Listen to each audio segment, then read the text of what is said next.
Kebakaran di objek wisata di Kabupaten Nrekang dengan cepat menjalar dan menghanguskan hingga sekitar 10 hektar kawasan hutan dan lahan warga. Petugas gabungan dari Kehutanan, Polisi, TNI, dan BPBD dibantu warga langsung berjibaku melakukan pemadaman api. Namun proses pemadaman sempat terkendala akibat sulitnya mendapat pasokan air di wilayah pegunungan, sehingga kobaran api baru bisa dipadamkan beberapa jam kemudian. Akibat dari kebakaran tersebut, ikon wisata andalan di Kabupaten Nrekang, Sulawesi Selatan mengalami kerusakan parah. Kawasan hutan itu yang terbakar itu sekitar 7 sampai 10 hektar. Dan itu nanti bisa dipadamkan setelah sekitar jam 11 malam. Angin kencang, rumput dan ranting pohon kering di musim kemarau sejak beberapa bulan terakhir diduga menjadi penyebab munculnya sumber api di kawasan objek wisata Gunung Nona tersebut.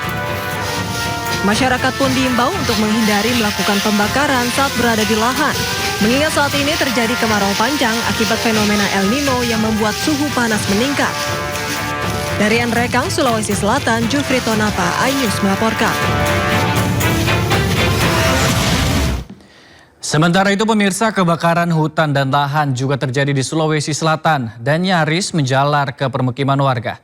Kebakaran diduga disebabkan oknum yang sengaja membakar.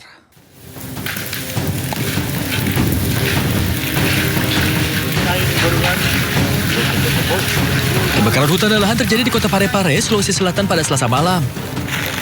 Kobaran api dengan cepat meluas hingga nyaris merembet ke permukiman warga.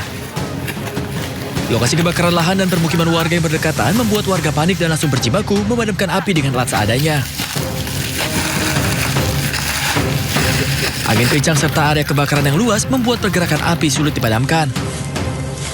Warga menduga kebakaran ini terjadi karena adanya oknum yang sengaja membakar untuk membuka lahan.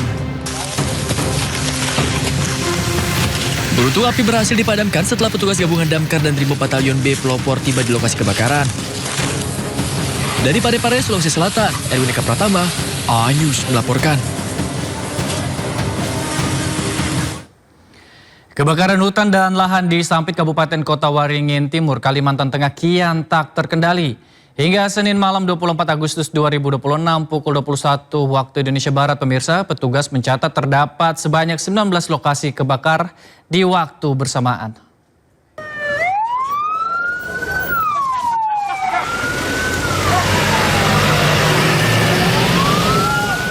Raungan sirine mobil pemadam kebakaran dari tim Posko Gabungan Karhutla Kabupaten Kotim hilir mudik menuju lokasi kebakaran. Petugas mendapati titik api yang tersebar di sejumlah wilayah secara bersamaan seperti di Jalan Cilik Ribut kilometer 7 Sampit. Hingga Senin malam terdapat sebanyak 19 lokasi kejadian Karhutla yang mengepung kota Sampit.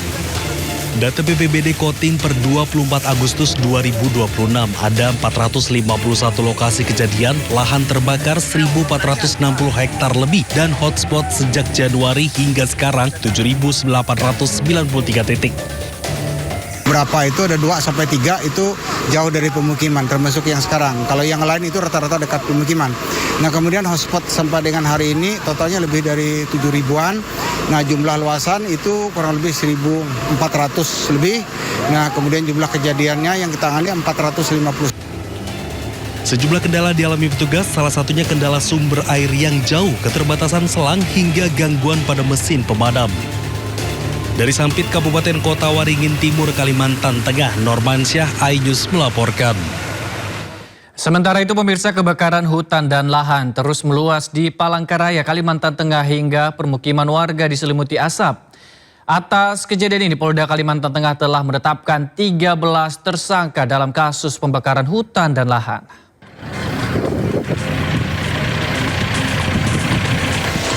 Kebakaran lahan di Palangkaraya, Kalimantan Tengah terus meluas.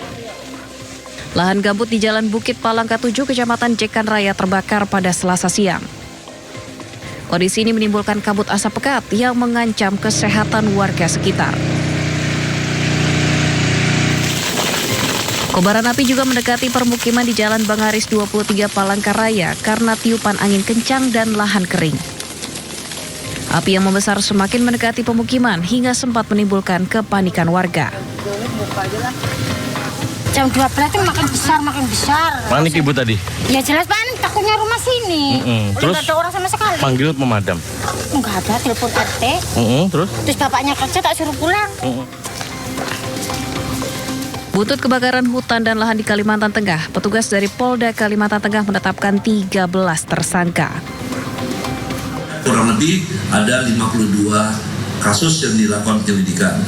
Dan yang sudah naik menjadi laporan polisi ada 8, dan sampai dengan saat ini kita sudah menetapkan sebanyak kurang lebih 13 tersangka.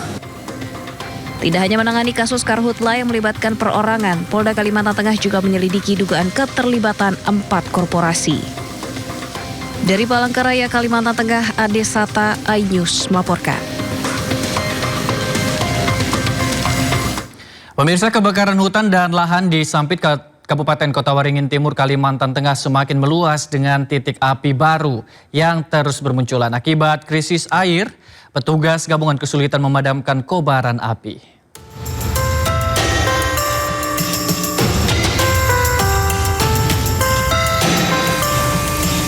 Meski pemerintah daerah bersama TNI, Polri, dan sejumlah instansi hingga relawan dan pihak swasta terus melakukan upaya pemadaman, namun titik api terus bermunculan di Sampit, Kabupaten Kota Waringin Timur, Kalimantan Tengah.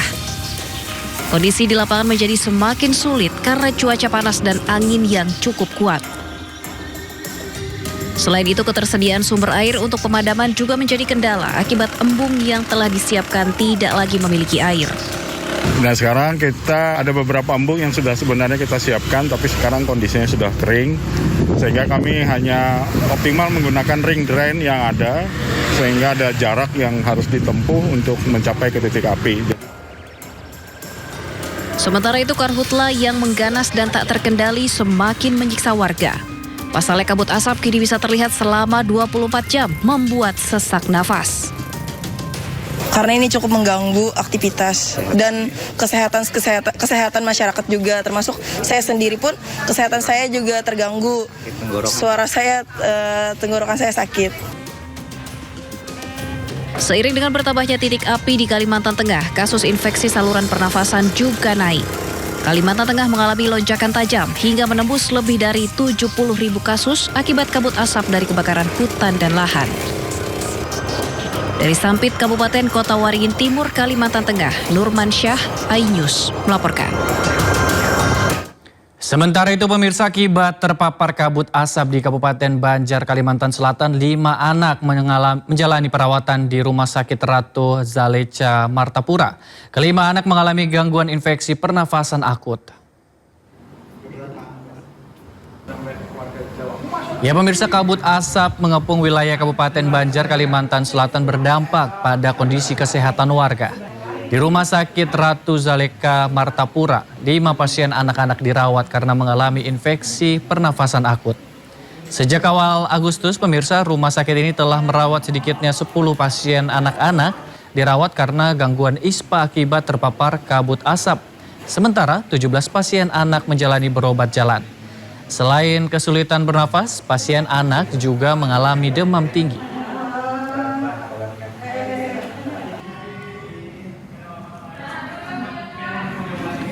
Asap karhutla kini juga berdampak hingga ke Sarawak, Malaysia. Salah satu warga protes di media sosialnya.